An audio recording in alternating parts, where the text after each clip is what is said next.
तो आज हम लोग पिछली बार हम लोग ने सीखा था कि क्या काम है एंजल्स का या फरिश्तों का क्या काम होता है। और आज मतलब जो हम लोग ने सीखे थे, चार काम सीखे थे। पहला, आराधना करना। दूसरा, मनुष्यों के ऊपर परमेश्वर की इच्छा को प्रकट करना, उन्हें बताना।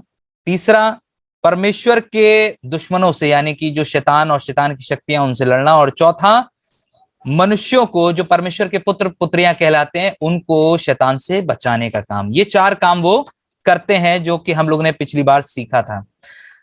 अब आजकल एंजल्स क्या कर रहे हैं, फरिश्ते क्या कर रहे हैं, आज जरा इसके बारे में जानेंगे। और बड़ा अच्छा टॉपिक है और मुझे भी एक बड़ी अच्छी बात से शुरू करना चाहता हूं, जो मेरे 13वां अध्याय 18वां पद। एक्चुअली ये कहानी चल रही है कि परमेश्वर ने किसी एक नौजवान भविष्यवक्ता को भेजा कि जाओ और जाके कहीं पे भविष्यवाणी करो। और वो जब भविष्यवाणी करके लौट रहा था तो उस इलाके के एक भविष्यवक्ता को पता चला जो उससे थोड़ा सीनियर था। सीनियर पास्टर कह लीजिए, सीनियर वो कह लीजिए, क्या कहते हैं, भविष्यवक्ता या प्रॉफिट। जब उनको पता चला तो उन्होंने एक नई कहानी बनाई। उन्होंने देखिए क्या कहा, उसने उसको रास्ते में मिल गया और आके देखिए उसने क्या कहा। उसने कहा उसने उससे कहा, जैसा तू नबी है वैसा मैं भी हूं। और मुझसे एक दूत ने यहोवा से वचन पाकर कहा है। यहाँ पर भविष्यवक्ता के पास फरिश्ता नहीं आया है, लेकिन ये झूठ बोल रहा है नबी, कि उस पुरुष को अपने संग अपने घर लौटा लिया कि वो रोटी खाए और पानी पिए। यह उसने उससे झूठ कहा। कितनी बड़ी बात है कि एक भविष्यवक्ता दूसरे भविष्यवक्ता से ये पूछने के लिए कि क्या बताया गया, उसको लपेट के घर ले आया, ये बोल के कि फरिश्ते ने मुझसे बोला है कि तुम्हें अपने घर ले आए और खाना पीना खिलाएं। तो यहाँ पे बात बिल्कुल साफ लिखी है, झूठ है।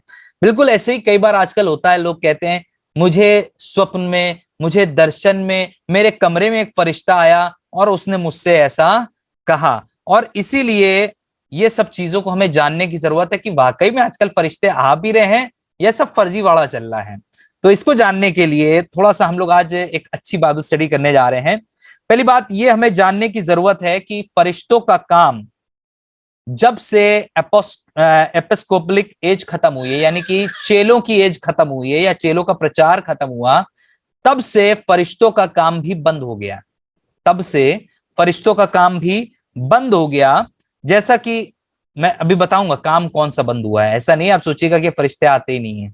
समझिएगा क्या है मतलब, जो काम वैसा वाला जैसा कि होता था, वो फरिश्ते आते थे, अपनी अपनी बात को कहते थे कि परमेश्वर ने ऐसा बोला, परमेश्वर ने वैसा बोला। परमेश्वर के वचन को लाने का काम अब बंद हो गया है। अब बंद हो गया है। उसका रीजन क्यों है, उसका क्या कारण है कि वो बंद हो गया है? क्योंकि अब हमें चेलों ने सब कुछ बता दिया है। वचन ने हमें सब कुछ बता दिया। हमारी बाइबल कंप्लीट है, इनकम्प्लीट नहीं है कि हमें अब कुछ जानने के लिए फरिश्ते का वचन चाहिए होगा कि फरिश्ता आएगा बताएगा आप बाइबल में ये वाली ऐड कर लो बात। नहीं, अब नहीं होगा कुछ ऐसा। सब कुछ कंप्लीट है। और इसीलिए अब अपोस्टल्स जो जो कुछ काम करते थे, उन्होंने अपने काम और मिरेकल्स जो लिखे उसके बाद से काम होना बंद हो गए। अब ऐसा कोई काम नहीं होता है क्योंकि अब बाइबल हमारे पास कंप्लीट है। मेरे साथ निकाल के एक पद पढ़िए, जूड, याकूब 1:3। याकूब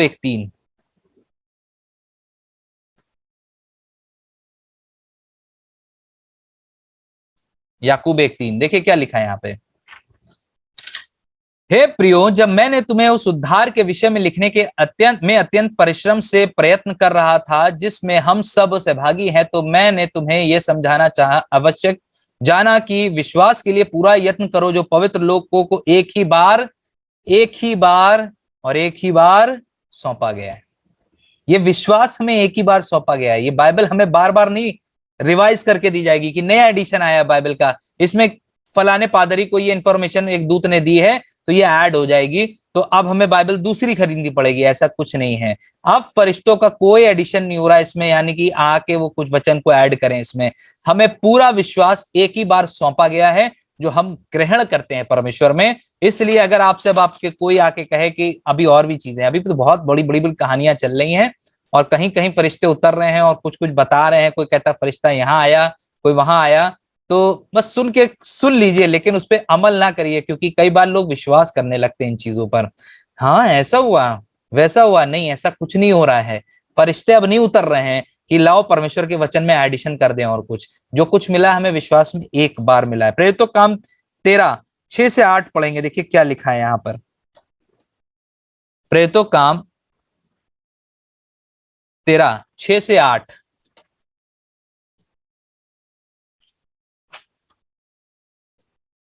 यहां पे लिखा हुआ है, एक झूठा भविष्यवक्ता है, उसके बारे में टोनहा भी है, वो झूठा भविष्यवक्ता है, उसके बारे में लिखा है। और उस सारे टापू में होते हुए पाफुस तक पहुंचे। वहां उन्हें बार बार यीशु नाम है उसका, देखिए बार यीशु, कंफ्यूज ना होइएगा, बार अलग है यीशु अलग है, लेकिन दोनों कंबाइंड नाम है उसका। बार यीशु नाम एक यहूदी टोनहा और झूठा भविष्यवक्ता मिला। वो सिरगियुस पौलुस सूबेदार के साथ था, जो बुद्धिमान पुरुष था। उसने बरनबास और शाऊल को अपने पास बुलाकर परमेश्वर का वचन सुनाना चाहा, परंतु इल्मास टोनहे ने, क्योंकि यही उसके नाम का अर्थ है, कि उसका सामना करके सूबेदार का विश्वास करने से रोकना चाहा। कई बार हमको लोग अलग अलग भविष्यवाणियां बता बता के परमेश्वर के विश्वास से रोकेंगे। झूठे भविष्यवक्ता उठ खड़े होंगे, बाइबल यही तो बता रही है। अंत के दिनों में झूठे भविष्यवक्ता, जो अंत के दिन आपको मालूम कहां से शुरू हुए? कोई बताएगा कहां से शुरू हुए अंत के दिन? मेरी आवाज आ रही? मेरी आवाज आ रही सबको? जी आ रही है। अच्छा अच्छा। अंत के दिन जब पवित्र आत्मा पेंतिकुस्त के दिन उतरा और 120 लोगों का अभिषेक हुआ, तब वहां से अंत के दिन शुरू हो चुके थे। और हम तो अंत के पलों में चल रहे हैं। ये हमेशा याद रखिएगा, हमारे पास अंत के पल बचे हैं, दिन नहीं बचे हैं। अंत के पल, अंत की घड़ियां हैं। कभी भी यीशु मसीह का आना हो सकता है। उसकी टाइमिंग पता नहीं कब हो जाए, किसी को नहीं मालूम है। इसलिए अपनी तैयारी हमें मजबूत रखनी है। सो यहां पर इस बात को हमें सीखने की जरूरत है कि हमें और कोई किताब की जरूरत नहीं है। हमारे पास एक कंप्लीट बाइबल है जो वर्ल्ड वाइड रिकॉग्नाइज्ड है।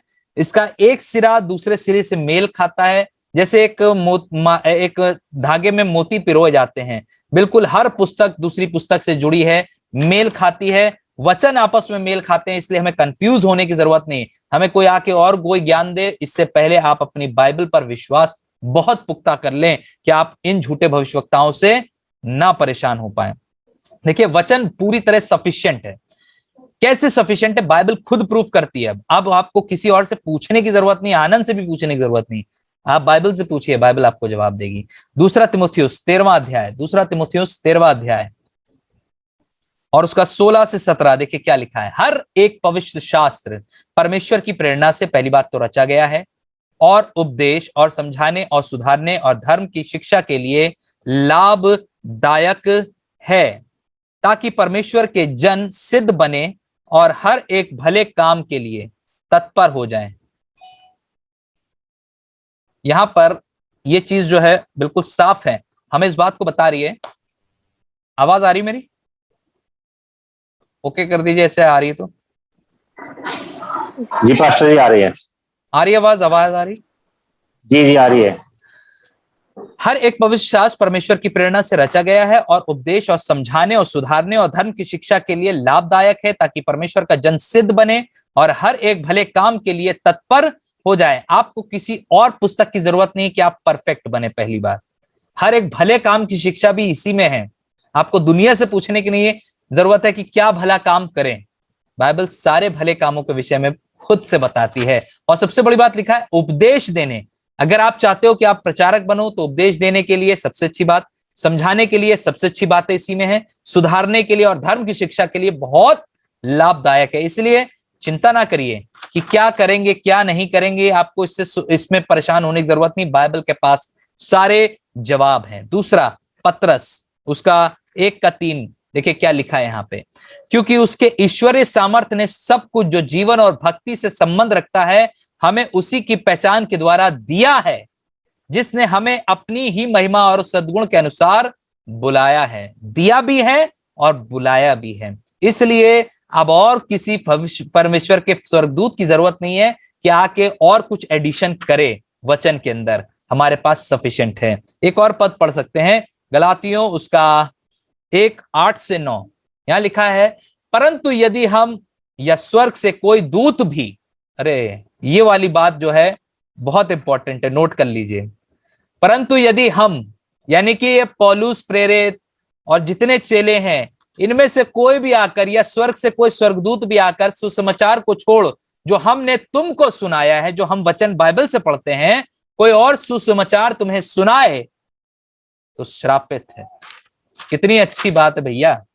इसलिए अब आपके पास कोई आए और कोई दूसरी कहानी सुनाए तो आप जान लीजिए कि वो श्रापित है, क्योंकि वो परमेश्वर के चलाए नहीं चल रहा है, वो आत्मा के चलाए नहीं चल रहा है, वो अपने चलाए चल रहा है, अपनी रोटी सेक रहा है और उसका बिजनेस चलाना है। इसलिए वो आपको ऐसी ऐसी बातें बताएगा जो आप सुन के हिल जाओगे। दूसरा लिखा आगे उसमें 9वें पद में, जैसा हम पहले कह चुके हैं वैसा ही मैं अब फिर कहता हूं कि उस सुसमाचार को छोड़ जिसे तुमने ग्रहण किया है, यदि कोई और सुसमाचार सुनाता है तो श्रापित हो। अब मैं क्या मनुष्यों को मनाता हूं या परमेश्वर को?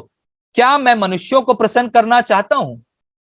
कई बार लोग खुश करने के लिए, मनुष्यों को प्रसन्न करने के लिए वचनों को तोड़ते हैं और मोड़ते हैं। मुझे एक बड़ा अच्छा किस्सा याद आया कि एक बार एक पादी साहब ने अपनी पुलपिट का इस्तेमाल किया और उस पुलपिट पे उन्होंने देखा नेता मंत्री संतरी आए तो बुला के खड़ा कर लिया। तो नेता मंत्री संतरियों ने क्या कहा होगा, आप सोच सकते हैं। हम भी ईसा मसीह मानते हैं, हम भी उस पर विश्वास करते हैं और सारे धर्म एक ही रास्ते पर जाते हैं, ये तो वो बोलकर चले गए। लेकिन पादी साहब जो इतने सालों से बता रहे थे कि यीशु ही मार्ग है, अब उसे आप यीशु मसीह के लिए कैसे प्रूव करोगे? क्योंकि नेता मंत्री को आपने खड़ा कर दिया और उसने ये बात बोल दी कि सारे धर्म एक ही रास्ते पे जा रहे हैं, ईश्वर के, एक ही ईश्वर के पास जा रहे हैं, सारे धर्म नहीं जा रहे हैं। लेकिन हमें मालूम है, हमारी बाइबल हमें सिखाती है यीशु ही मार्ग और सत्य और जीवन है, और उस पर जो चलता है वही जिंदगी पाता है, अन्यथा नहीं। इसीलिए हमें खुश करने वाली सेवा नहीं दी गई है कि कोई आया है बुरा ना मान जाए तो हम ऐसा ना बोले। वो कह रहा साफ साफ, कोई भी तुम्हें उल्टा सुसमाचार सुनाए तो वो श्रापित है। इसलिए यहां तक कि स्वर्गदूत भी आकर अब बोल नहीं सकते हैं इस विषय पे कि बाइबल में ये चीज गलत है, इसको अब चेंज कर लो, ऐसा कर लो। ठीक है, तो इतना समझ में आ गया होगा। फिर एक और सवाल कि क्या फरिश्ते आजकल मिरेकल्स कर रहे हैं, आश्चर्य कर्म कर रहे हैं, क्या मिरेकल्स कर रहे हैं? तो कुछ लोग कहते हैं कि वो आए, फरिश्ते आए और उन्होंने ऐसा ऐसा काम किया, एक सुपरनैचुरल मिरेकल किया। तो मैं आपको ये बताना मांगता हूं कि जब एपिस्कोलिक एज शुरू हुई या प्रेरितों की एज शुरू होकर खत्म हुई, उस समय से फरिश्तों का मिरेकल्स काम या आश्चर्य कर्म करना जो था बंद हो गया था, बंद हो गया है। और अब जो हो रहा है वो अलग चीज है। हम लोग जिस चीज को मिरेकल कहते हैं वो क्या है, पहले मैं उसको बताऊंगा। आश्चर्य कर्म क्या होता है, सुपरनैचुरल चीजें क्या होती हैं, उसको समझने की कोशिश करिएगा। मरकुस 16:15-18, पहले इसको पढ़ लेते हैं तो थोड़ा समझ में आएगा आपको। मरकुस 16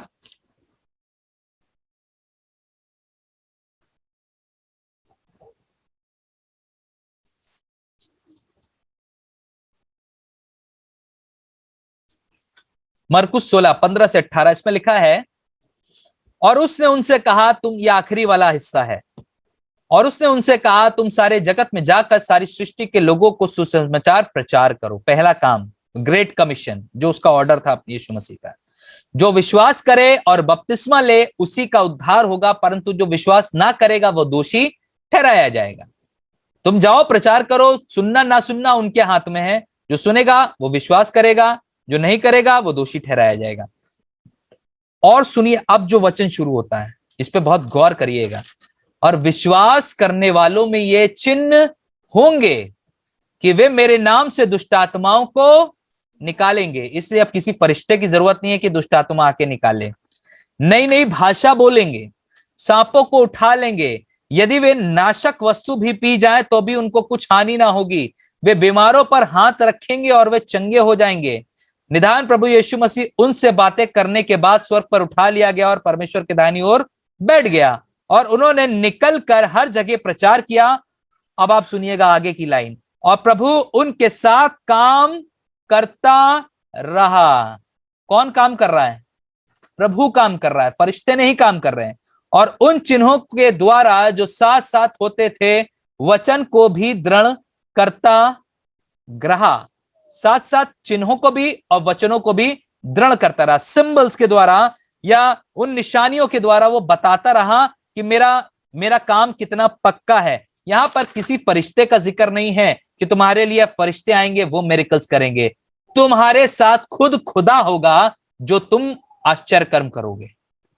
अब तुम्हें फरिश्तों की जरूरत नहीं है कि तुम आश्चर्य कर्म करे। विश्वास कैसे बढ़ेगा तुम्हारा अगर फरिश्ते ही आकर सारा काम कर जाएंगे? अब तुम्हें आगे बढ़ने की जरूरत है और इसीलिए यहां पर यह बात कही गई। देखिए पर्पस ऑफ मिरेकल्स क्या है, यानी कि ये जो चिन्ह आश्चर्य कर्म और चमत्कार दिखाने का मेन मकसद क्या था? मेन मकसद ये था कि जब लोग जब देखते हैं आश्चर्य कर्म तो यीशु मसीह पर विश्वास करते हैं, उसकी सामर्थ पर विश्वास करते हैं। और इसके द्वारा देखिए क्या लिखा है, और उन चिन्हों के द्वारा जो साथ साथ होते थे वचन को दृढ़ करता रहा। तो अगर आश्चर्य कर्म कहीं पे हो रहे हैं तो इसकी वजह से एक काम बहुत अच्छा होता है कि वचन दृढ़ होता है। पता नहीं आप कब यीशु मसीह में कैसे आए, लेकिन बहुत से परिवारों की गवाही यह है कि जब उनके जीवन में आश्चर्य कर्म हुआ, उनके घर से बीमारी दूर हुई किसी के द्वारा, तो उन्होंने परमेश्वर के वचन पर विश्वास किया और वो वचन को दृढ़ करते गए अपने जीवन में। यह है फरिश्तों के द्वारा जो हमें वचन मिला, उसके द्वारा हम लोग ने बहुत सी चीजों को अपने जीवन में हासिल किया। अब लेकिन फरिश्तों का काम नहीं है यहाँ पे लिखा है उसने उन्हें सामर्थ्य दी कि जाओ और तुम मेरे नाम से बड़े बड़े काम करने पाओगे। इसलिए फरिश्तों का इंतजार नहीं करिएगा, आओ भैया कोई फरिश्ता और मेरे लिए वाला आश्चर्य कर्म कर दो। आपको सामर्थ्य दी है, आपको सामर्थ्य दिए, परंतु जो विश्वास करने वालों में ये चिन्ह होंगे। जो विश्वास करते हैं आप और हम विश्वास करते हैं तो हम इस चिन्ह को मांगते हैं परमेश्वर से कि प्रभु हम जा रहे हैं दुष्ट आत्माओं को निकालने, हमारी सहायता करिएगा। और पक्की बात है जब आप जाओगे तो दुष्ट आत्मा निकल कर जाएगी, आपको परेशान नहीं करेगी, निकल कर जाएगी, क्योंकि आपके अंदर विश्वास करने वाली आत्मा है जो इस बात को दृढ़ करती है परमेश्वर में कि ये उसका जन है। तो इसलिए मिरेकल क्या होता है? परमेश्वर का एक सुपरनैचुरल एक्ट होता है, एक तरीका होता है, काम होता है जिसके द्वारा परमेश्वर काम करता है। जैसे कि बच्चा पैदा होना। आपको अब मिरेकल ये नहीं हुआ कि आपको पार्किंग लॉट में जगह खाली मिल गई, आप गए, आपको जगह नहीं मिल रही थी, खाली जगह मिल गई, देखा परमेश्वर ने बड़ा आश्चर्य कर्म किया। देखिए ये सब आश्चर्य कर्म नहीं होते। आश्चर्य कर्म वो जो नेचुरल से सुपर नेचुरल हो जाए, जो नेचुरली चीजें होती हैं, है ना। दुष्ट आत्मा नहीं निकल रही है, ये नेचुरल चीज है, और आपने दुआ करी और सुपर नेचुरली वो निकल गई। तो ये चीजें जो नेचुरल है, बच्चा पैदा होना ये नेचुरल है, लेकिन नहीं हो रहा है और फिर सारी रिपोर्ट्स के बावजूद बच्चा पैदा हो जाए, दैट इज सुपर नेचुरल। ये है आश्चर्य कर्म जो होता है। तो कई बार कुछ चीजों को लोग को रिलेट करते हैं कि ये आश्चर्य कर्म हुआ। जमीन का टुकड़ा मिलना, जमीन खरीद ली चर्च के लिए, ये आश्चर्य कर्म नहीं है। आश्चर्य कर्म यानी कि सुपर नेचुरल चीजें जो परमेश्वर परफॉर्म करता है। और एक और चीज इसमें हम सीखने जा रहे हैं, फरिश्ते और परमेश्वर की प्रोवाइडेंस, यानी कि परमेश्वर जो चीजों को मुहैया कराता है, फरिश्ते और परमेश्वर की चीजें। तो प्रोवाइडेंस की एक इंग्लिश की डेफिनेशन है जो मैं आपको बताना मांगता हूं। Providence is God's non miraculous work that is perform through natural law and circumstances. यानी कि प्रोवाइडेंस जो होती है या परमेश्वर का जो मुहैया करने वाला काम होता है वो एक नॉन मिराकुलस यानी कि आश्चर्य कर्म जैसा नहीं होता है, लेकिन ये परफॉर्म होता है नेचुरल लॉज के जरिए और साथ ही साथ उन परिस्थितियों में वो परफॉर्म होता है। God is not limited to miracles. परमेश्वर सिर्फ आश्चर्य कर्म तक सीमित नहीं है। आपने हमने उसका घेरा सिर्फ आश्चर्य कर्म, अगर परमेश्वर ने आश्चर्य कर्म किया तो ऐसा होगा, नहीं नहीं नहीं, परमेश्वर इससे भी अलग कुछ करता है। इसलिए कभी भी उसको सीमित ना करिए। अगर परमेश्वर तुमने हमारे लिए ऐसा किया तो हम ऐसा करेंगे, नहीं, आप दायरा सीमित कर देते हो उसका। परमेश्वर से आप मांग रहे हो, परमेश्वर मुझे एक बहुत बड़ा घर दे दो, मुझे बहुत बड़ा घर दे दो, तो मैं वहां पे ये कर दूंगा, वो कर दूंगा, मैं परमेश्वर तेरी सेवा करूंगा। तो परमेश्वर भी कहता है कितना छोटी सोच रखता है, मैं इसे क्या बरकत देना चाहता हूं और ये उसमें मेरा दायरा सीमित कर दे रहा है। वो चाह रहा है कि अब इसके ऊपर नहीं दो, बस इतना ही दो हमें, लिमिट नहीं करिए गॉड को, आने दीजिए आपके जीवन में जो आशीषें आ रही हैं, परमेश्वर तेरा शुक्र करते जो मिला और जो नहीं मिला दोनों के लिए, खत्म हो गई बात। आप उसके सामने शर्त ना रखिए कि परमेश्वर ऐसा करो तो मैं ऐसा करूंगा। वो नॉन मेराकुलसली भी वर्क कर सकता है, यानी कि बिना आश्चर्य कर्मों के लिए भी आपके जीवन में काम कर सकता है अपनी इच्छा पूरी करने के लिए। आश्चर्य कर्म की उसे जरूरत नहीं है आपके जीवन में काम करने के लिए, समझिएगा। एक बड़ा अच्छा अध्याय उत्पत्ति की पुस्तक से आपको बताना मांगता हूं। उत्पत्ति 24वां अध्याय और उसका 7वां पद। देखिए हुआ क्या है यहां पे, पहले कहानी बता देता हूं कि अब्राहम ने एलियाजर को नियुक्त किया है कि जाओ और मेरे ससुराल में मेरी बीवी के घराने में जाओ और वहां पर मेरे बेटे इसहाक के लिए बहू ढूंढो। मेरे बेटे इसहाक के लिए बहू ढूंढो, और याद रखना कि परमेश्वर तुम्हारे साथ है। और उसने एक और एग्जाम्पल दिया उसी में, सुनिएगा, लिखा है स्वर्ग का परमेश्वर यहोवा, उत्पत्ति 24:7 में लिखा है, स्वर्ग का परमेश्वर यहोवा जिसने मुझे मेरे पिता के घर से और मेरी जन्मभूमि से लाकर मुझसे शपथ खाकर कहा कि मैं यह देश तेरे वंश को दूंगा, वह ही अपना दूत तेरे आगे आगे भेजेगा कि तू मेरे पुत्र के लिए वहां से एक स्त्री ले आए। मजे की बात यह है, जब वहां वो जाता है, यहां पे अब्राहम ने ये बात कह दी कि तेरे आगे आगे एक दूत भेजेगा, परमेश्वर अपना एक स्वर्गदूत भेजेगा।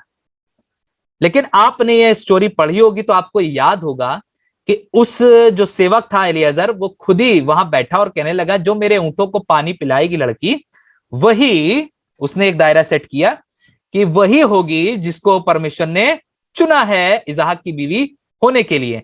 तो मजे की बात यह है कि नौकर से आके कभी फरिश्ते ने बोला कि ऐसा काम करना, नहीं।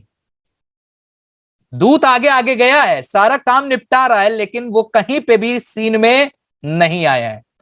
पहली बात, वो नौकर से बात नहीं करता है। दूसरी बात, वो नौकर पर अपने आप को जाहिर भी नहीं करता है फरिश्ता। और तीसरी बात, वहां पे कोई मरेकल भी नहीं करता है, कोई आश्चर्य कर्म भी नहीं होता है। लेकिन खुद परमेश्वर ने इस बात को, जब आप अब्राहम ने इस बात को बोला कि वो अपना दूत तेरे आगे भेजेगा, तो इसका मतलब यह है परमेश्वर की इच्छा जो है वो पूरी होनी है, चाहे दूत काम करे और चाहे ना करे।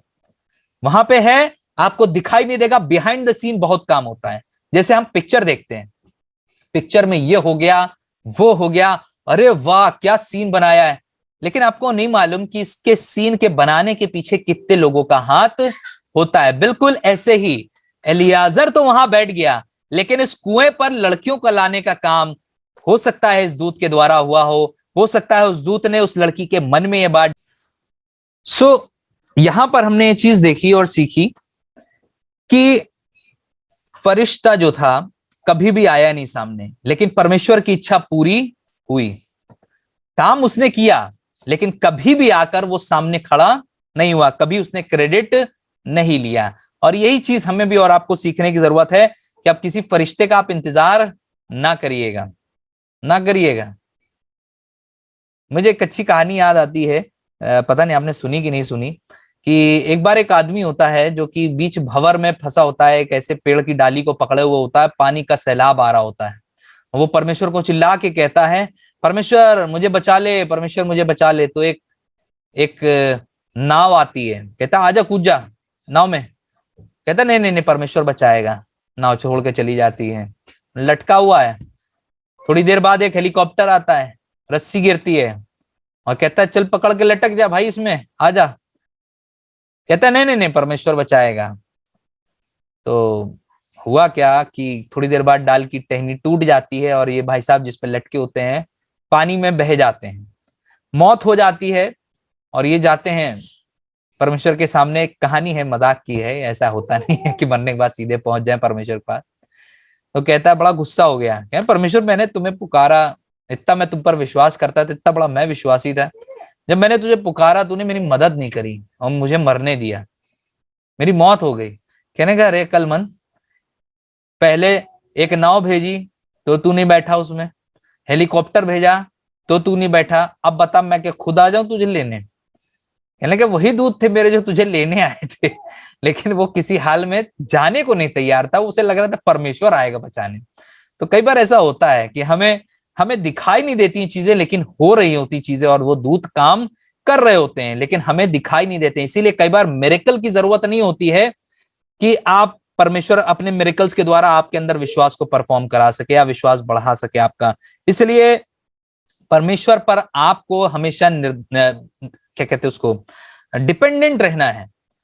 वो अपना काम करता है, उसके तरीके बिल्कुल अलग हैं। जब अब्राहम के बेटे के लिए वो बेटी ढूंढ के ला सकता है अपने दूत को आगे भेजकर, जबकि वो सीन में नहीं आया कहीं, तो आपके लिए भी ऐसे ही काम करेगा। आपके बने बिगड़े काम बन जाएंगे। कभी भी ऐसा हो तो याद रखिएगा इस परिस्थिति को कि दूत आगे आगे कुछ काम कर रहा है, आपके लिए कुछ भला होगा, कुछ अच्छा होगा। बस दुआ प्रार्थना आपके जीवन में हमेशा हमेशा जुड़ी रहे। फिर एक और चीज, God acts providentially and answers prayer, यानी कि परमेश्वर जो है साथ साथ प्रोवाइड भी करता है और हमें प्रार्थनाओं का जवाब भी देता है। इसके लिए किसी फरिश्ते की हमें जरूरत नहीं पड़ती है। देखिए कैसे, इब्रानियों 13:2, इब्रानियों 13:2, यहां पे लिखा है, पहुनाई करना ना भूलना, क्योंकि इसके द्वारा कितनों ने अनजाने में स्वर्गदूतों की पहुनाई की है। यहां पर कोई आश्चर्य कर्म नहीं हो रहा है, यहाँ पर कोई वचन देने नहीं आया है, लेकिन यहाँ पर कई बार होता है ना, हमारे अच्छे कामों को परखने के लिए परमेश्वर भेज देता है किसी को, जाओ देख के आओ कि कितना ये करता है किसी के लिए।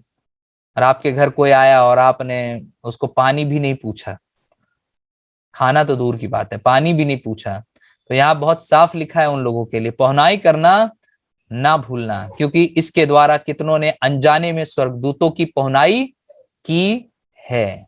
पता नहीं कितने स्वर्गदूत हमारे सामने से गुजर गए होंगे, पता नहीं किसको हमने 1 का 2 का सिक्का दिया होगा। हम शायद अच्छी आइसक्रीम खा रहे होंगे, लेकिन हमने 1 रुपया उसे पकड़ा दिया होगा। उसने ये भी कहा होगा, भैया 1 रुपए में क्या होता है, लेकिन हमने कहा नहीं नहीं तेरे लिए बहुत है इतना। मतलब हमारे लिए 10 रुपए की आइसक्रीम में कुछ नहीं हो पाएगा, लेकिन उसके लिए 1 रुपया बहुत है। तो ये बात हमेशा याद रखिएगा कि पहुनाई करना, पता नहीं पहुनाई आपके घर में ही होती है या बाहर भी होती है। जरूरी नहीं है कि पहुनाई घर में हो, कहीं बाहर कोई मिल जाए, पहुनाई करिए उसकी, सेवा करिए उसकी। कहीं ना कहीं आप हो सकता है फरिश्तों को इसके द्वारा उनकी सेवा कर जाएं। तो याद रखिएगा परमेश्वर जवाब भी प्रार्थनाओं के द्वारा देता है और प्रोवाइडेंस भी उसी की इसी तरह होती है। और एक और चीज जो मैं बताना मांगता हूं कि हमारे ये स्वर्गदूत जो हैं ये अकेले घर पे नहीं आते हैं, लेकिन हमारे आसपास जान पहचान में चर्च के लोग, ये सब वही हैं। पता नहीं कौन सा इसमें फरिश्ता निकला है और कौन से ऐसे लोग हों जो आप जानते नहीं हो और आपने सेवा कर दी।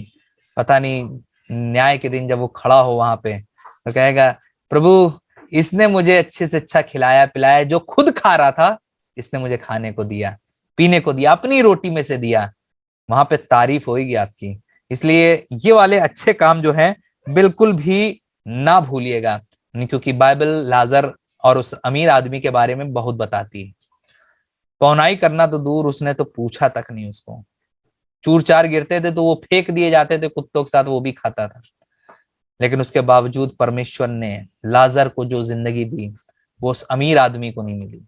कहीं हमारा जीवन अमीर आदमी की तरह तो नहीं है कि हम अपना सोच रहे हैं और दूसरे का नहीं सोच रहे हैं। दरवाजे पे क्या वो पड़ा रहता होगा, नहीं देखता होगा उसे। हमारे दरवाजे पे कोई आ जाता है, कूड़ा फेंक जाता है तो हमारे सर में दर्द होने लगता है, कौन फेंक गया कूड़ा, तो ये तो एक आदमी पड़ा हुआ है जो चोटों से भरा हुआ है, कुत्ते उसका घाव चाट रहे, क्या नहीं देख रहा होगा? क्या उसके नौकर आके उसे कभी नहीं बताते होंगे? लेकिन उसके बाद भी उसका मन नहीं पिघला, इसीलिए कह रहा है बहुत मुश्किल है ये काम जो तुम कर नहीं पा रहे हो, स्वर्गदूतों की पहुनाई करो। ये भैया हमें तो लाजर एक स्वर्गदूत ही लग रहा था।